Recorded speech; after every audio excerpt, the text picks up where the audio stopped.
Hey everyone, back with another Clip Studio Paint tutorial, and today we're going to go over the Layers palette. So to start off with, the Layers palette is over here on the right hand side. We'll go over a few things first. So number one, the first button right here, this is going to be creating a new raster layer. So we click on that, it's going to create a new layer. The one next to it is a new vector layer. Now we can draw on both those layers, but what's the real difference between a vector layer and a raster layer? The difference between the two of them is a vector layer, we can edit the lines afterwards. So we can go back and we can delete only a portion of the line, we can make the line fatter, all different kinds of things. Next we've got the folder here. So we've got folder, we can create a new folder here, and then we can take layers and we can put those layers inside of a folder. So if we wanted to organize our layers better, we could do that, and then that way we have a less busy area over here. With a clipping mask, the clipping mask is used to hide areas of the image that you don't want to see. Then we have the trash can over here. Now in between these we also have the transfer to lower layer, which takes what's on that layer above and transfer it to a lower layer. We also have merge with layer below, which basically takes that current layer and merges into the other one to combine two layers together. Clip to layer below, what this does is this takes and this clips this layer to the one below it, so nothing you draw will fall outside of the bounds of the layer below it. This is commonly used for doing shading work inside of the flat fill colors. Next to that is the set as reference layer. There are many tools that use the set as reference, such as the fill tool.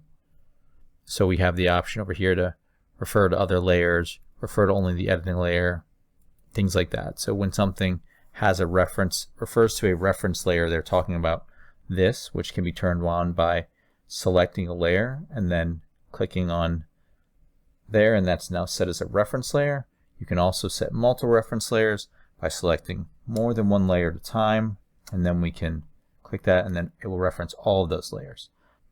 The default for everything is typically to refer to all layers. You typically see this used with the fill bucket when you're filling flat colors. We have the set as a draft layer. When you set something as a draft layer, it then doesn't get referenced when you're filling, and it also will not be printed out. Next to that we have the layer lock.